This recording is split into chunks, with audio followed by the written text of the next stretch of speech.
Hello! In this one, we're gonna clean out some birdles, specifically the roosters.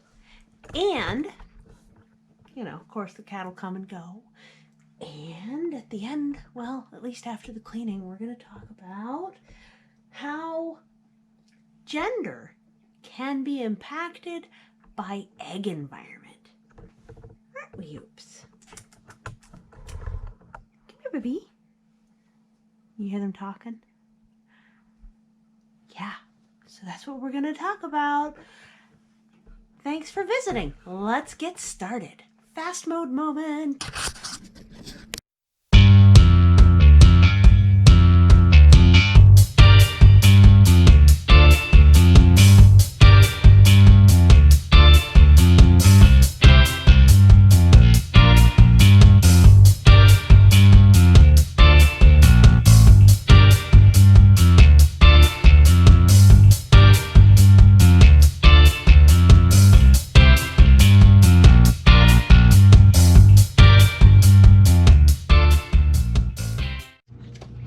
How did we do?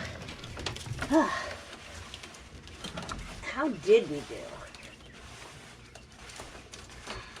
Cleaning out very thoroughly the bottom, and you may have noticed I put in a different waterer because that other one was just leaking all the time.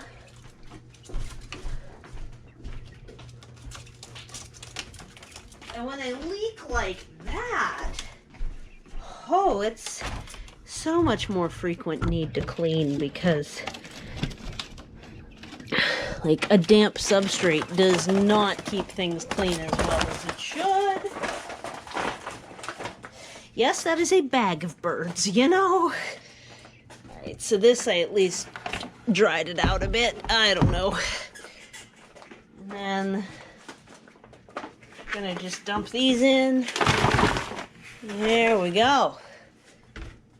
And we're not gonna dump the birds in. Ideally these would be drier too, but that's just not how it's been working out. They come straight from the outdoors, and right now they're damp. So, boink, boink. Boink. Boink. Whew, that bag has a lot of poop in it. I'm going to close it a little bit so it doesn't stink as bad. Okay, oops, sorry, I kicked you. Alright, so here we have, actually I'm going to get one more paper towel and wipe out the water thingamajigs.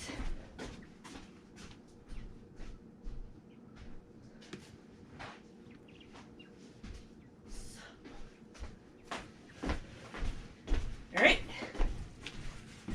Now, because there's gook in water. In fact,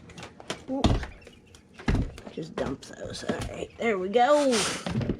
Here you go, birds. Alright, so let's talk about the other topic. Alright. Yes, I have a new hat. And I did have to go outside in order to dump the bedding, which is going in the compost tumbler we've been looking at. The other topic is, why on earth did I only get one healthy hen? What do you think, Pearly Butt? What do you think the reason is? Well, I found a study because a friend of mine mentioned, who keeps lizards, mentioned that, hi, oops, are you in frame? Can they tell that I'm petting you? Mentioned that with some lizards, come back here, Pearly Butt, some lizards, it's actually a factor as to what temperature they get incubated at. And I thought, well, gee, because she actually asked me, hey, how does the gender get determined from the eggs? And I thought it was a silly question. Even being non-binary as I am and understanding that nature's genders can be really wackadoo, I didn't know the temperature could determine the outcome of the egg, and it turns out that it can. I'm going to link in the description box a article which is a research paper, and the conclusion is way at the bottom. It's laid out exactly like Journal of Science requires, which is abstract, full detail of how it's broken down, conclusion way at the end. Scrolled through, vaguely reviewed the study design because I'm interested in stuff like that, but for the most part I was primarily interested in finding out what their conclusions had been. And the conclusions are twofold. Younger hens have more boys, and higher incubation heat has more girls. So, two factors that have been going on with my incubation and my quail setup have been leading to, that's the laundry machine just kicked in if you heard that, and I apologize, have been leading to certain difficulties. My incubator, it has a hard time holding the higher heat. So that's one factor. Peep, peep. One factor right there. And the other factor is, I don't know about the shipped eggs, but I know that the hens that laid these ones are young. And apparently the breaking point, you're on a rolly chair and the cat just jumped on it. Apparently the breaking point is over 24 weeks is the oldest that they measured. So it may get even more hens as they age and age and age. However, my hens, they might get that old eventually. So guess what we're doing? You fell down. You fell down. Good thing you have parachutes built in. Guess what we're doing is prepping for getting the next round in the incubator. Yeah.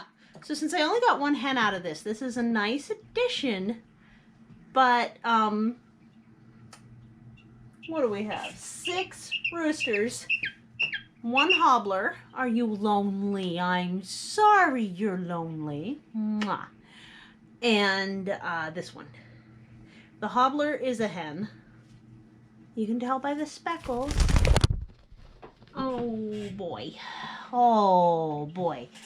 Come back here, Pearly Butt. You went too far. Hot child, you really did. You went way too far. Come here. Come here. Yep. Yep. I'm going to hold you like this. With legs out. Because we got boinking legs. Frustrated bird boinking legs. And we got Kitty, very interested. Yeah. Boinking legs. So, this hen is going to be 4 weeks on Monday. It's currently Friday. So, but there's so many speckles there. There's almost no chance that's a rooster.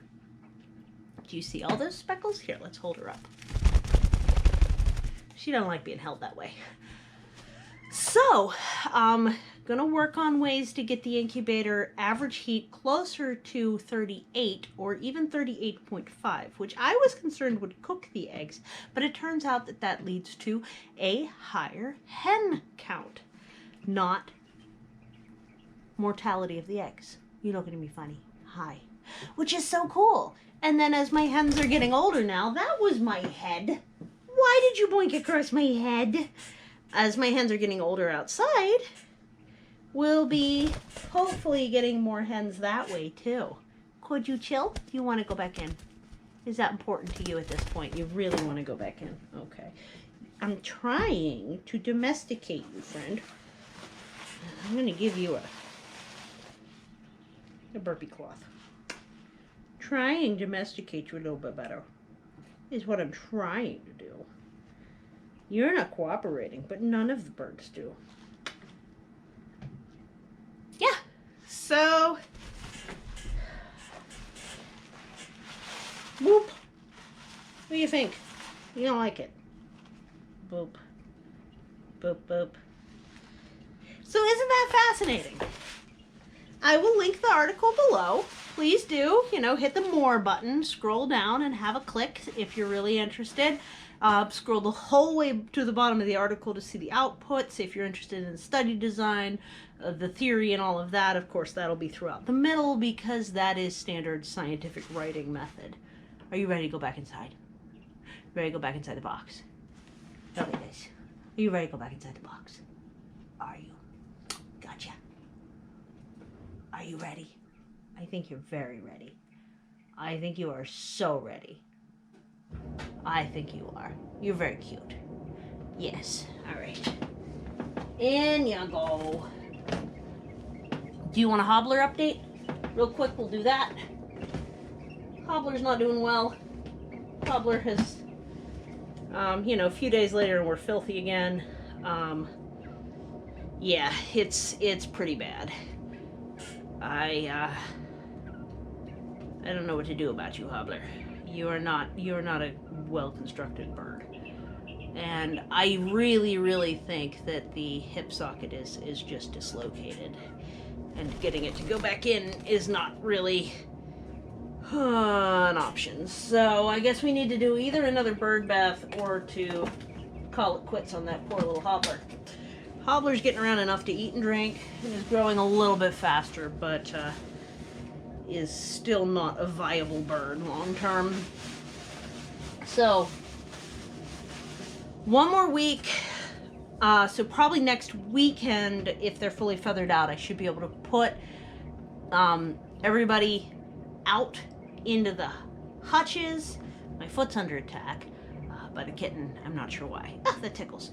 Oh, did I spook you, baby? I'm sorry. So they'll be out. At least the hen will be. But as soon as the roosters start crowing, they got to go out too. But the hen hutch has some heat in it, so that makes a difference too. And once she's out there, we'll start. It was 2 days ago I put Roosty Roo in, and so we may have fertile eggs already, but I'm going to give it a full week of him fertilizing and then start collecting eggs. Fertilization lasts about a week, so I could actually then pull Roosty Roo back out at that point and start collecting the eggs on the day that I pull them, and that would be perfectly fine too. But we're gonna try to get the incubator a lot hotter because I want more hens, and apparently it works that way. All right, I hope you found this interesting, and I hope you enjoyed staring at hens and watching me clean them out and watching them in a bag and all that jazz. So thank you so much for visiting the cliffside. Well, this has been Permaculture. Take care.